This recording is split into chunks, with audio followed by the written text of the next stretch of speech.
Hey guys, welcome back to my channel, or welcome if you're new.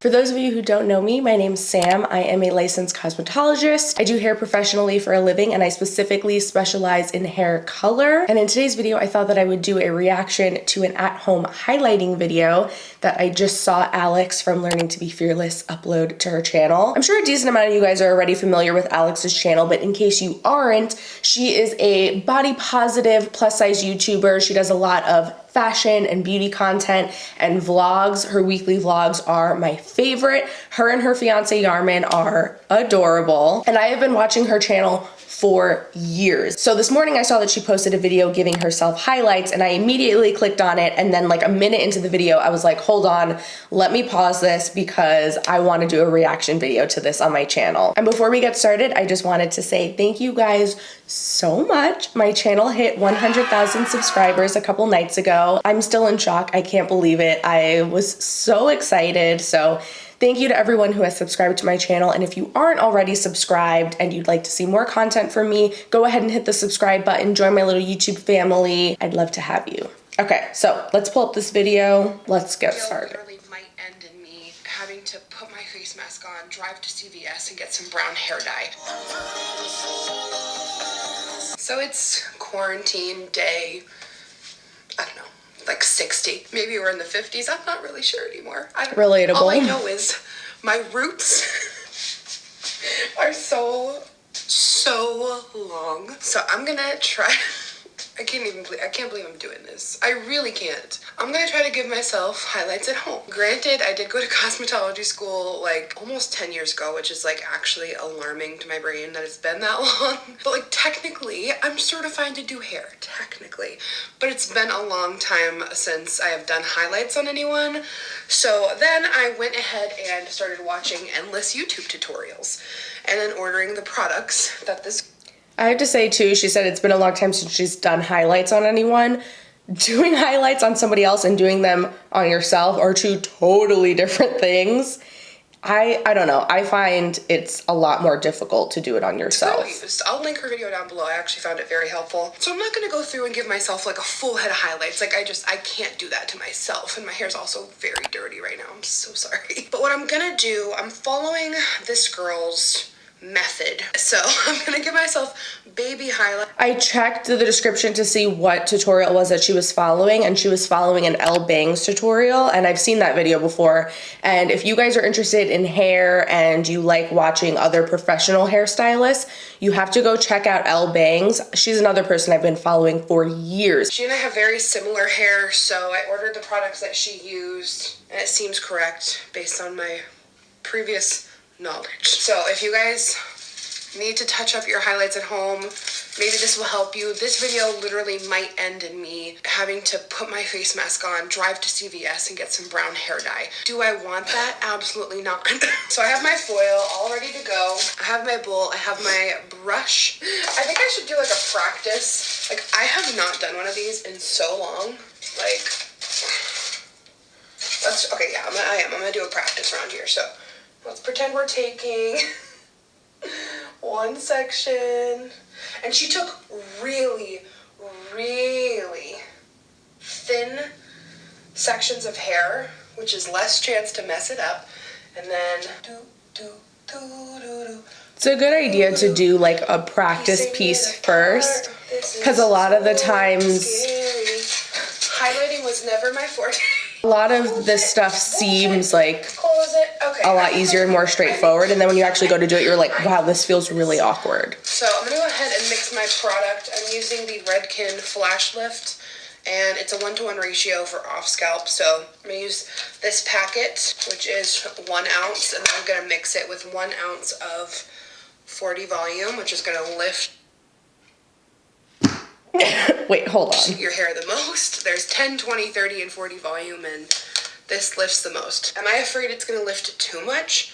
Yes. Okay, pause. Whenever you're lightening your hair, you take the bleach powder, your lightening powder, which was that Redken Flash Lift, that little packet she had, and then you need to mix it with peroxide or developer. And like she said, there's 10 volume, 20 volume, 30 volume, 40 volume. There's others in addition to that, but those are just like your basic standard. So 40 is very, very strong, very, very intense. 40 volume burns like full force. It's super strong. It packs a crazy punch, but it only works for a short amount of time and then it just kind of stops. It's like, whereas 10 volume, yes, it doesn't work as quickly, but it will work for a longer period of time. So it's like slow and steady versus really fast but short-lived. And because the 40 is so strong and it's working in such a short amount of time, it can really cause a lot of damage to your hair, whereas like 10 volume or 20 volume, it's a lot more gentle. It's a misconception that if you need the most amount of lift, you have to go with a 40 or 30 volume. You can absolutely get a lot of lift from a 10 or 20 volume. You just have to do smaller sections and just leave it on longer, but your results are gonna come out a lot nicer. It's gonna be a lot more even because it's not like putting the hair through so much shock. It's causing way less damage and trauma to the hair. So my hair actually, if you guys didn't see the video that I just posted before this one, was my hair transformation. My hair was really dark and I just went super blonde and I did all of this. I actually started with 6 volume, which is even lower than 10 volume. And then I worked my way up and then the strongest volume that I ended up using was 25. That was it. And my hair is just as dark, if not darker than Alex's hair. So yeah, you don't need 40 volume. Also, never, okay? Never use 40 volume in foils. Foils conduct heat, and because the 40 volume is already so strong, putting it in foils can make your hair start smoking. Especially when you're lightening just like the top and the front of your hair. If you burn that hair off, you're just gonna have all these little broken short pieces. It's gonna be a disaster. So I can't believe she's using 40 volume. All right. We'll see. So let's start on this side. Oh my God, my hair is so greasy. It's alarming. It's much easier to start on this side. So taking a very small amount of hair. Try to keep your sections clean. I'm weaving through, taking tiny little pieces of hair. Okay, everything's fine. Okay, so we have the hair positioned. Oh my God, there's no going back now. Oh God, okay. I'm not going too close to the scalp because the last thing I need is a friggin' stripe of orange.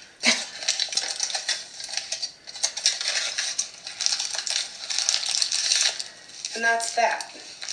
That's it. Let's go to the next one here. So first we're gonna take a tiny bit as well, and we're just gonna flip it over, and that's gonna be the hair between your next foil. And again, we're gonna take a super skinny little section, and we're gonna just weave, grabbing our foil, putting it right up against the scalp, grabbing product.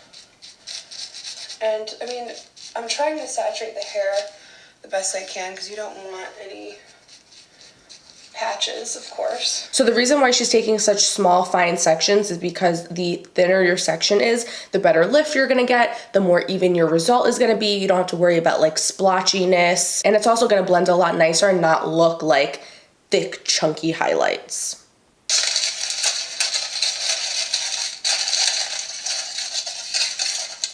Oh God. She could take the comb underneath the folded part of the foil and move the foil up closer to her scalp. How the fuck did this happen? Alright, we're gonna poof and recover. Poof and recover. I love her sound effects. Poof and recover. Pull that hair taut because you might just have a moment like I just did. And because this is like new growth of virgin hair, this is gonna lift pretty quick. Another section ready to go. And because you're using 40 volume in foils. She's doing a good job as far as the application goes. The only thing that I would kind of suggest, like if I was there with her, when she's getting towards the top, if she would, rather than just like painting it directly on, if she would kind of like back paint a little bit and like feather it up a little bit. Because I know she said she doesn't want to go all the way up to the scalp. And it looks, I mean, we'll see once it processes. Maybe it'll come out fine without any lines, but the way that she's applying it, it could have the potential of coming out a little bit like funky, just like right at the top. But if she would just kind of like lightly feather it, it would create a really nice soft blend there. Okay. The bottom line is, this side of my head is done. Cool. Phenomenal. Shout out to hairstylists who can do foils like super neat. Like when I see like really satisfying pictures of like like it's like so impressive. I'm just gonna do the exact. Yeah, but it's way easier to do that kind of stuff on someone else than it is to do it on yourself. So, you know, she's doing a good job. Okay, so I have had this on now for only about 10-15 minutes, and I went through and checked some of the bottom pieces, and they definitely look like fully lifted. They're looking like a platinum. And now this is the last foil that I did. I have it open so you guys can see. It still has like a little bit of an orangey hue, so I'm just gonna let it sit for a tiny bit longer. And I thought while we're waiting for that to finish up, I could tell you guys what the next step's gonna be. So like I said, I'm gonna go and do a root tap afterwards. So I'm doing exactly what that girl did. Shout out to her. Her tutorial is down below if you want a real tutorial, not just me struggling. So I'm taking from red. Thank God she only did a couple of foils though in the front, and like you heard her say, it had only been a few minutes and her hair was already done processing. I have a strand of hair in my eye. That is really annoying. Oh, there it is.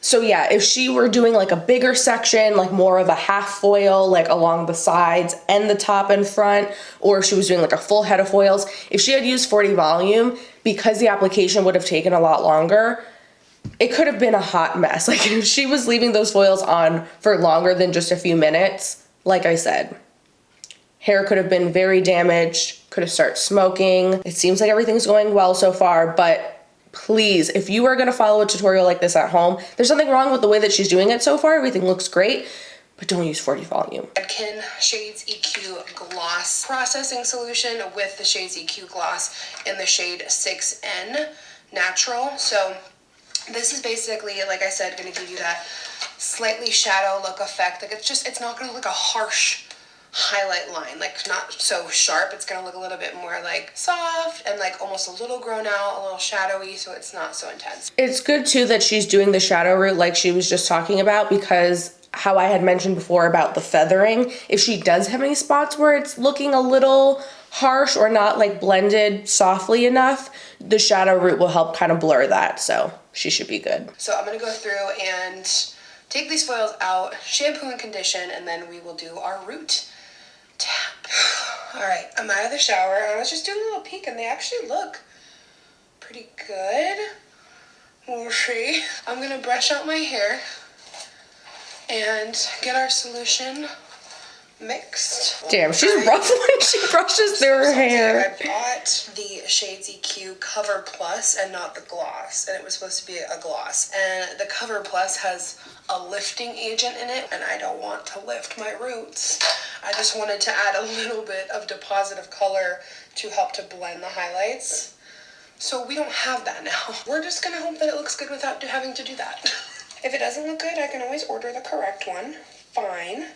Okay, I see highlights. So nervous now that I don't have. Yeah, do you see how right there on the right side of her head, you can kind of see the highlights? Like you can see little like lines of highlight. If she had feathered it, it would have been way softer and she wouldn't have even had to do the shadow root at all. It looks good everywhere else though. It's just like that one spot. All right, we're gonna have to blow dry this and see if it is okay without needing a root tap, but like looking at it wet, it looks okay. Okay guys, so my hair is all done. I just blow dried it. I mean, it's definitely not like I went and got like a full foil at the salon, but like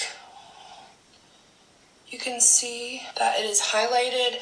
It's like, I mean, gosh, you know, like my new growth. Yeah, it's a teeny bit stripy. You know, just feathering would have made it softer. Overall, I'm pretty impressed with myself. It looks totally fine. Just looks fine. I did use the purple conditioner, the one from Kevin Murphy, the Cool Angel, all over my head after I washed my hair, just so like it would cool tone my whole head, because I didn't have a toner, I didn't have that gloss. Okay. Yeah, the results came out really, really good, and I'm very impressed. She said that she didn't have a toner to use, which that was risky. I could never imagine lightening my hair or lightening anyone's hair and then not toning it after. But she said that she just used like a purple shampoo and the results are really nice. It looks like the pieces that she did blend really well with the rest of her hair and the ends of her hair. It is hard to tell because she's inside and it's kind of dark. I would be curious to see what her hair looks like in natural lighting. I kind of wish that she would have included a clip, you know, like the next day or something, like outside or by the window, just so we could really see like the true final results. But from what I can tell, it came out really good. She did a really good job, minus the whole 40 volume thing that kind of gave me a heart attack, but job well done, Alex. I will say the tutorial that she followed and the way that she went across her head this way, one thing that I noticed is that when she has her hair parted down the middle, the highlights aren't even on both sides of her part. And it's not because she did anything wrong, it's just that particular technique. It's kind of impossible to get the highlights perfectly even all over. So whenever I'm doing highlights on myself to touch up my balayage, I like to do mohawk sections that come back this way. And then I take pieces of hair going back this way so that when I let it all fall down, it's perfectly even on either side. I will link some of my tutorials down in the description if you guys want to check them out. I have two different ones. I have one where I'm just touching up my balayage and bringing it up higher and matching it up to my ends. And then my most recent video, like I said, where I just like completely changed my color and went super blonde. I'm not saying that one way is more right than the other. Both totally work, but it's just, you know, depending on the kind of results you want. If you want it to look more like perfectly symmetrical and even, and to ensure that it doesn't possibly look like you have more highlights on one side or that one side's coming up a little higher than the other, there's an alternative way for you to do it. So that's gonna be it for this video. Thank you guys so much for watching. If you liked it, make sure to give it a thumbs up. And if there's any other hair tutorial videos that you'd like me to react to in the future, go ahead and let me know in the comments, and hopefully I'll see you guys in my next video. Bye.